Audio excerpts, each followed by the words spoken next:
안녕하세요. 말씀으로 나를 살리고 세상을 살립니다. 말씀 한 모금의 허용범 전도사입니다.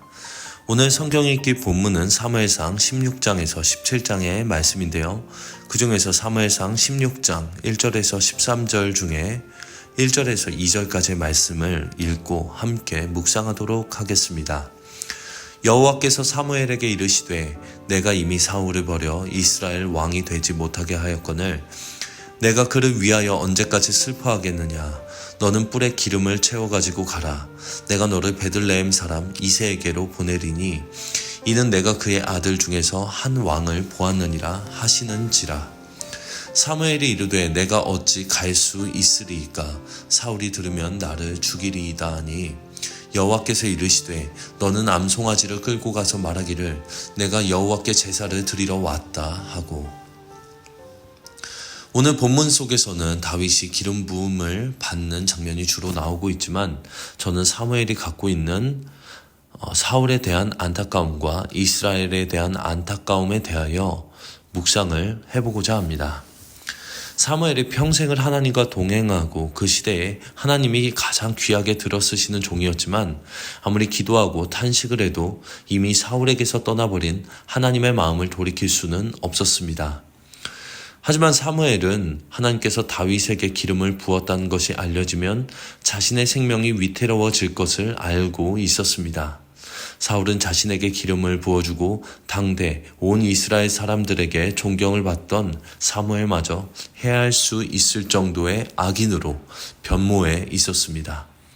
하나님께 기름 부음 받은 자가 이렇게 변했다는 것은 매우 안타까운 일입니다.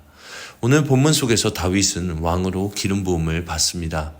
하지만 바로 정권 교체가 이루어진 것이 아니고 수년 동안 힘든 연단과 훈련의 과정을 지나야 했고 사울이 하나님께 버림받았어도 즉시 죽은 것도 아니었고 오랜 세월에 걸쳐 조금씩 죽어갔습니다. 이미 그는 죽었지만 또한 죽어가고 있는 것입니다. 마치 아담과 하와가 죄를 짓는 순간 죽었지만 오랜 세월에 걸쳐 서서히 죽어갔던 것처럼 사울도 오랜 세월에 걸쳐 조금씩 죽어갔던 것입니다.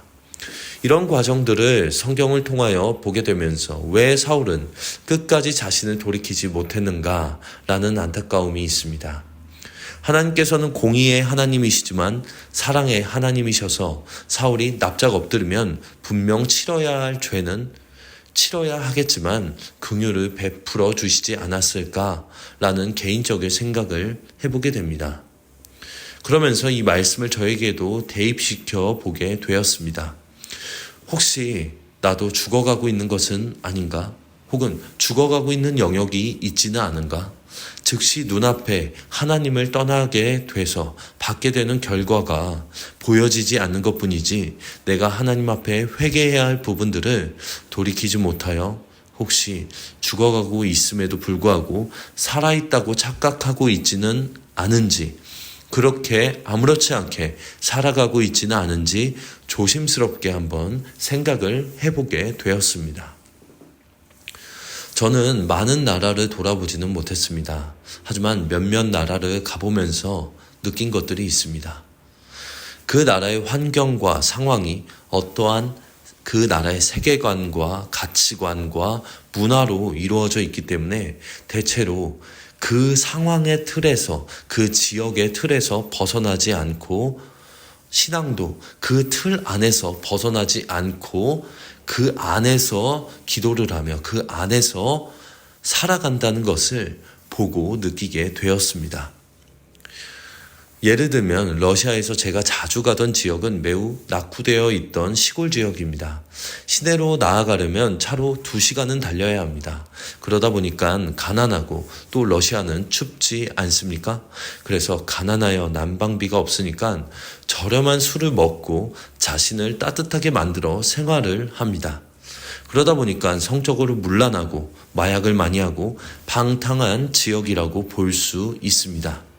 이 지역에 있는 대부분의 사람들은 이 마을의 분위기를 평생 동안 벗어나지 못하고 대부분 이렇게 살아갑니다. 그래서 평균 수명이 40살 정도라고 합니다.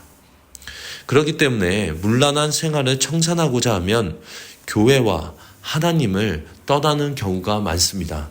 당신 그렇게 살면 안 됩니다. 하나님께서 기뻐하지 않습니다.를 성경으로 제시하면 교회와 하나님을 저주하며 떠나가는 경우도 많고, 믿지 않겠다며 그렇게 열심히 하던 사람도 떠나가는 경우가 많습니다. 그리고 자주 가던 필리핀 지역도 국교가 그 나라 자체가 카톨릭이고 이것도 옳고 저것도 옳은 자유로운 분위기 속에 있기 때문에 신앙에 대한 꾸준한 열심을 가진 필리핀어를 만나기란 하늘의 별따기입니다. 그래서 자신의 신앙생활을 이러한 자유로운 분위기에 맞춰서 하고는 합니다. 그렇기 때문에 자유로운 분위기와 상반되는 스타일의 신앙을 하자고 하면 싫다고 교회와 하나님을 너무나 쉽게 떠나버립니다. 그러면서 너무나 쉽게 종교도 바꿔버리죠.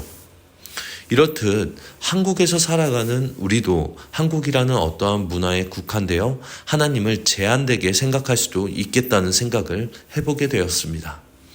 그렇기 때문에 오늘 본문의 사울처럼 자신의 방법대로 살았고 하나님께서 자신을 버렸다고 그 말을 들었지만 자신도 알고 있었지만 즉각적으로 자신의 눈앞에 현실 속에 하나님의 그 말씀이 드러나는 것을 보지 못해서 자신을 돌이키지 않았던 것처럼 혹시 우리 또한 하나님의 말씀과 다르게 살고 있는데 바로 눈앞에 결과가 보이지 않는다고 하여 하나님께 돌이키고 있지 않고 있지는 않은지 말씀 앞에 진중하게 고민해 보시는 하루가 되시길 바랍니다.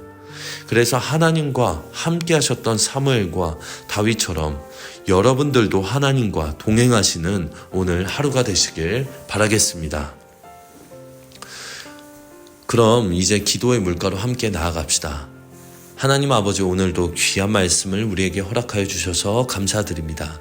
그리고 이 말씀을 찾도록 상황과 마음을 인도하여 주셔서 감사드립니다. 혹시 하나님의 말씀에서 멀어져 있는데 바로 피부에 와닿지 않아서 깨닫지 못하는 저희의 연약함을 주님 도와주시옵소서. 언제나 주님만을 의지하며 나아갈 수 있도록 인도하여 주시옵소서. 또한 대한민국을 위해 기도합니다. 주님, 대한민국을 축복하여 주시옵소서. 분열되어 있는 대한민국이 하나님의 말씀으로 다시 하나가 되게 하여 주시옵소서. 오늘 우리 요셉 청년분들의 삶에 복에 복을 더해 주시고 만남의 축복에 축복을 주시며 하루를 죽게 하듯 성실하게 감당하여 세상의 빛과 소금이 되게 하옵소서. 주님 감사합니다. 이 모든 말씀 살아계신 우리 구주 예수 그리스도의 이름으로 기도합니다. 아멘.